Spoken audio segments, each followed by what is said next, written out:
Hey, what's up, sports fans? Ryan here, DFS 5-pack. Matt's away taking care of some actual business side of things right now. I've been getting a couple questions over the last few days or so about, I'm just missing the cash line. What am I doing wrong? Blah, blah, blah. Questions like that. Those are tough ones to answer. So I just thought we could do kind of a few minutes of almost like an instructional video. I don't know how many of you, and again, y'all are different, right? There are people watching this, probably borderline DFS pros who are really, really good. Guys probably know all this stuff. You probably do a lot of the same things I do. There's newer people to DFS, man. I was there 5-6 years ago. I was new to DFS too when it came out. You were just trying to learn it. That maybe you weren't going back and reviewing lineups and looking through what other people had, trying to figure out where they went right, where they went wrong. So let's just jet through like 3 lineups that I grabbed that I did recently. I think we got a decent win, just barely winning and a just barely losing one. So just kind of what I do the next day is go through them or that day and look like, all right, how high owned was this guy? Surprised, not surprised? Were you about right on with that? Why did you win? Why didn't you win? Lucky, unlucky, all sorts of things like that. So just spend a few minutes doing that. Hopefully maybe it can be educational for somebody. If not, well, that sucks. And maybe there's something else you can do if this isn't interesting. It happens. I understand. Not everything I talk about is always interesting to you, and I get that. So let's take a look at last night. I'm showing the $25 single entry double up. It's a big, pretty common contest. I know a lot of people enter this one. It could be a low money one for you big ballers or a big money win for a lot of you other guys. And where did we start? Where did we go wrong? What went right and things like that. So as you can see, between Russell Westbrook, Drew Holiday, Paul George, Jeremy Grant, made sense just to go after the big game last night. Now, looking at a couple of like the individual players, Russell Westbrook, 80% owned. He wasn't good, but he got hurt in the third quarter, and he was trending towards being a solid play. He was chalk. He was 80% owned. It made a lot of sense. It's why most people went there. And understanding that one of the reasons that the line wasn't extremely high last night is because 80% of the field was expecting about 20 more points out of this guy. I finished at 273. The lineup down there was closer to about 253. But if Russell Westbrook finishes this game out, the line's going to be 20 points higher, maybe more or less, because 4/5 of the people would have had them, and that would have added to that. So that wasn't a hindrance to me or most people cashing because he was 82% owned. So whether he has 1,000,000 points or 0, it affects over 4/5 of the field. So I don't know if everybody thinks about stuff that way. So I'm just trying to put some food for thought out there. Drew Holiday, I joked about this today. So I got burnt by Drew last week by not playing him.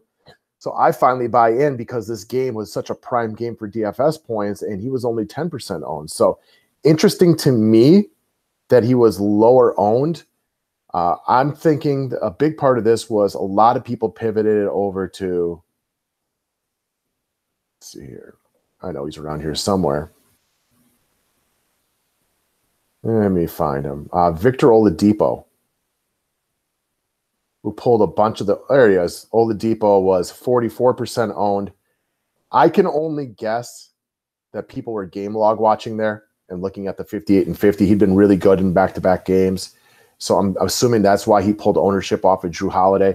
I liked Drew Holiday substantially more, so I went with what I felt there. And I'm a little bit more, we all play this game a little bit differently. I'm more likely to look at my own stats than I am just to ride chalk. That was also a little bit of a surprise to me. I didn't think he'd be that highly owned. So again, Drew Holiday burnt me for a loss twice last week. So it was nice to be on the right end of Drew Holiday. But it is what it is. So you try to figure out like how much owned were people. And that's where I got a bump up on the field for only a little bit more. For close to the same money, I got an extra 12 points out of the shooting guard spot. So that was a big help to get that jump on the field yesterday. All right.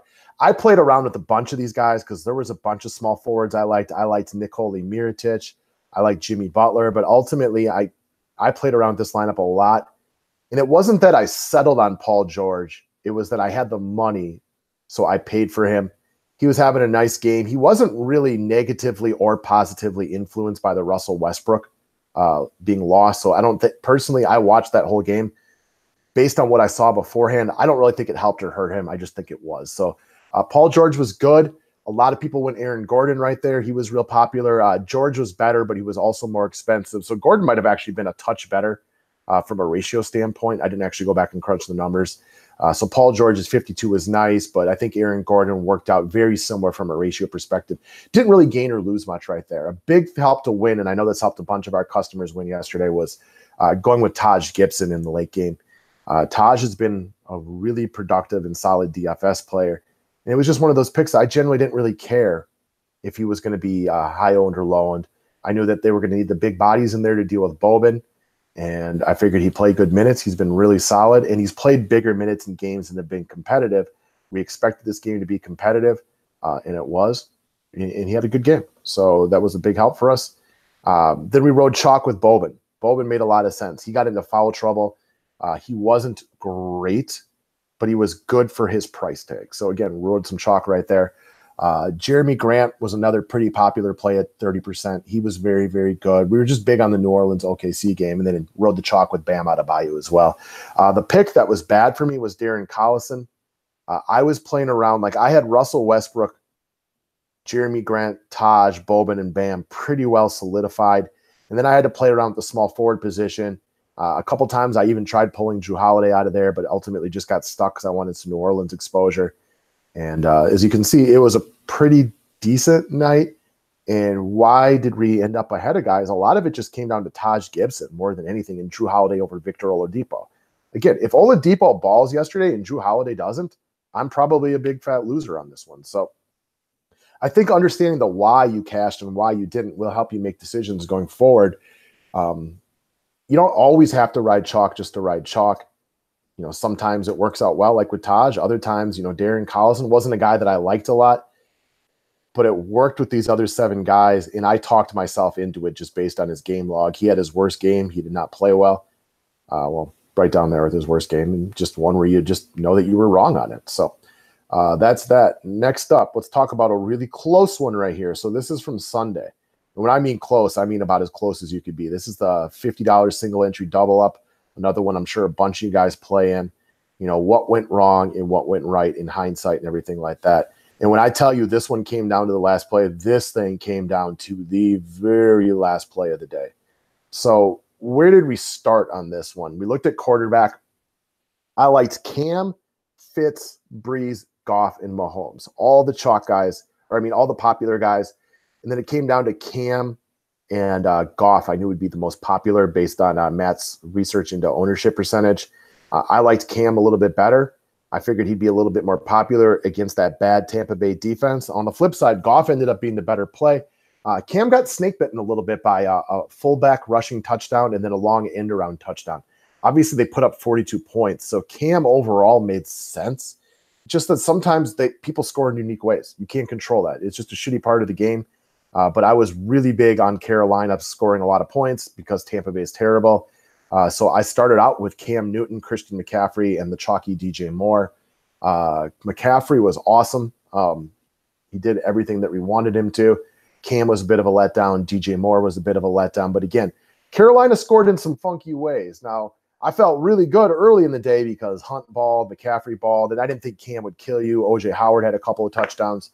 But ultimately, that's where we started. And then the choices last week, I said, you want to play 3 stud running backs: Kareem Hunt, Christian McCaffrey, Todd Gurley, and Alvin Kamara. So 3 of them ended up being really, really good with Hunt, McCaffrey, Kamara. Gurley was the odd man out.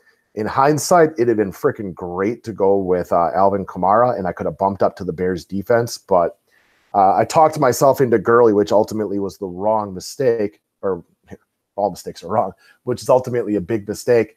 And I rode the Broncos just knowing that they were getting a ton of love.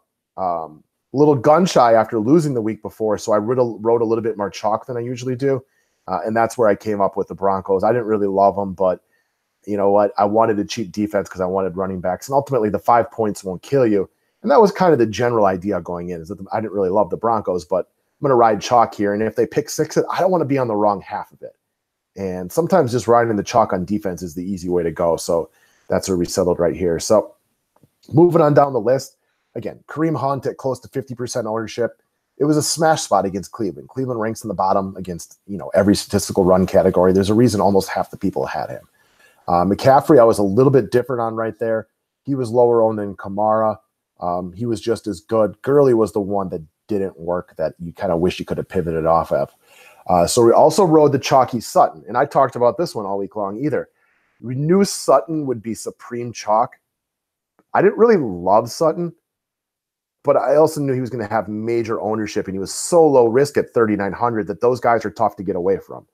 And again, Sutton just missed a long touchdown catch. I mean, like by an inch. So he gets that, and all of a sudden that 8.7 turns into 20.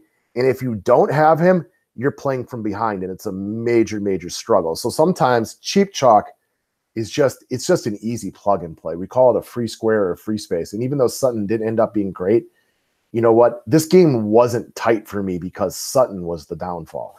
The big downfall was Gurley was a big hurt. And ultimately then Laquan Treadwell, who, again, I never loved Laquan Treadwell, but this goes back to me making the mistake with Todd Gurley and not going with Alvin Kamara. Because if I go down to Kamara there, I got an extra, what is it? You know, a little over 2,000. I can pay up to the Bears defense and I can bump up Laquan Treadwell. You know, a bunch of the other people didn't really like Treadwell. I never really loved him, but it was all about a guy who I thought would get a few more looks. Ultimately, Minnesota just never really needed to pass very much. And, you know, he wasn't a big part of it. Why did we end up in the money more than anything? O.J. Howard. O.J. Howard over Kyle Rudolph was a big help right here. And that's really the number one decision on the weekend that was just barely able to escape with just enough points to win in this one. So thank you, O.J. Howard, with a couple of touchdowns on the day. And this is something that it's hard. And I have to remind myself of it all the time as well, is don't freak out just because somebody's going to be chalk. And Kyle Rudolph started to get a ton of love that morning. And I would have liked a couple extra $100, but Carolina ranks dead last against the tight end. They can't really stop them in the red zone. I liked O.J. Howard better, so I just kind of, you know, I stuck with my gut on that one. Ended up working. There's a million other times it's hurt me and it's cost me money before. But kind of understanding, you know, why were you smack dab in the middle right there? And Cam could have been better. You know, the guys who played Goff got a big bump. You know, Breeze wasn't high owned, but the guys who played Breeze got a big bump. And if I had just stuck with what I really wanted to do, which was Fitzpatrick, I would have had extra money. I could have paid up from Treadwell. Would have been hard to do worse. And that would have been big help as well. So ultimately, again, I know I've said this before, but Kamara over Gurley was what really held us down. Treadwell was obviously not good, but that was the big mistake. So understanding why you were right there. Yay for O.J. Howard, bad for Gurley over Kamara. And that works out to being right in the middle because these are all popular players.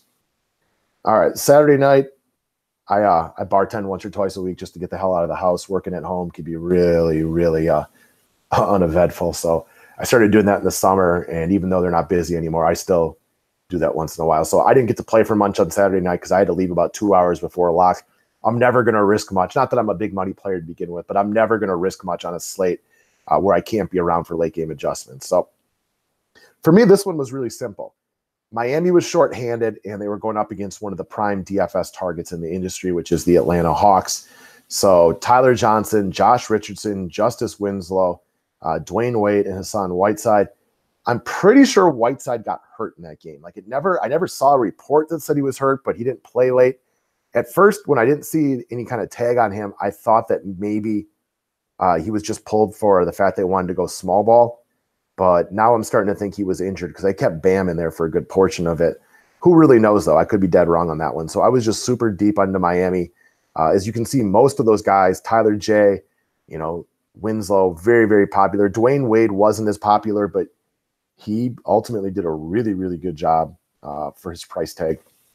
You know, he did what we wanted him to do. The cash line right here was about 270.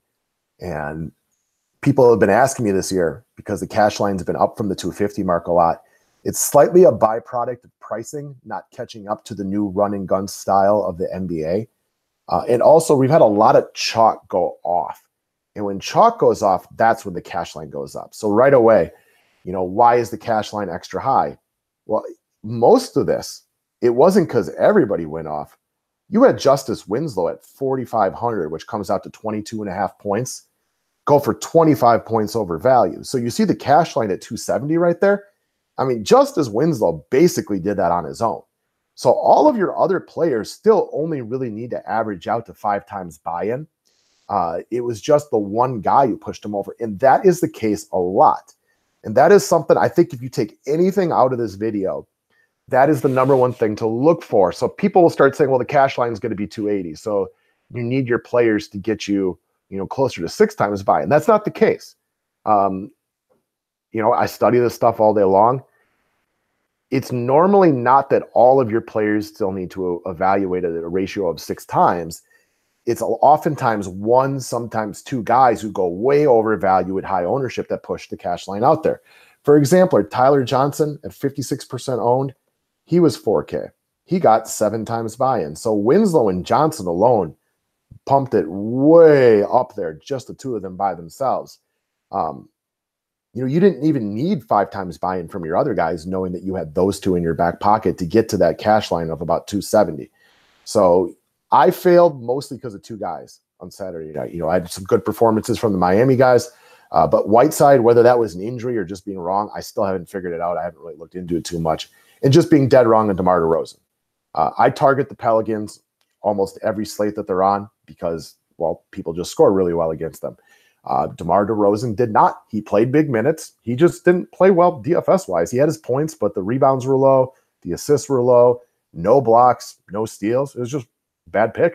You know what I mean? Like, if your pick's wrong, just own it. It was a bad pick. So DeMar DeRozan was really the guy who cost a lot of money that night, because if he gives you even another 6 points, we're easily, up on the cash line a little bit further. But I'm always going around too and like looking at what other people did and where did they have a good night. Wendell Carter Jr. at 43 points, not being on my team. Meanwhile, Hassan Whiteside at more money and at much lower point total was a big part of why you didn't win. I mean, you could really, if you want to break it down to 1 point, it was not using Wendell Carter Jr. in this one. So again, I didn't look at this slate a lot, so I did have some good lucky picks in there. Also had some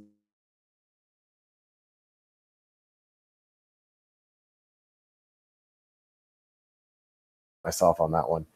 He's been really, really good lately. This kid's really emerging as a star. So I don't know how many of you go out there and kind of look through the ownership percentages and the different players that are out there so you can find out why you screwed up or, why you were good, where you could have been better. Not playing Kemba at 25% ownership was a good thing, but fading Wendell Carter Jr. really screwed myself on that one. If you have the time, I do think most people would benefit from going back later that night or the next day and figuring out why the cash line was at where it was at. What plays did you make that were good? What plays did you make that were bad? Why were they bad? Why were they good? JaVale McGee, another guy highly owned, should have stuck with the cheaper centers on this one. I liked Nurkic a lot, who was really good.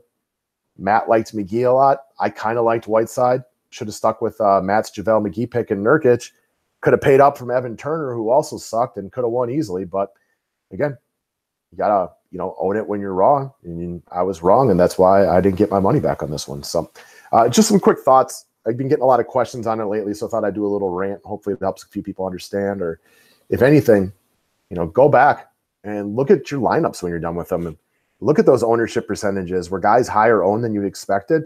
Why do you think they were higher owned? Was Roto Grinders pumping them up? Was one of the other big leaders in the DF industry pumping them up? Were people just game log watching? Because that's something that happens a lot early on in the NBA season. There's a lot of people who just make lineups just, clicking through on their phone, looking at game logs. So sometimes that'll cause a chalkiness that maybe you wouldn't have expected from certain players, especially if they're a big name guy, for example. So if you do a little more looking into it, it will help. I personally believe so. That's it. And rant. Thanks for watching. Have a good day.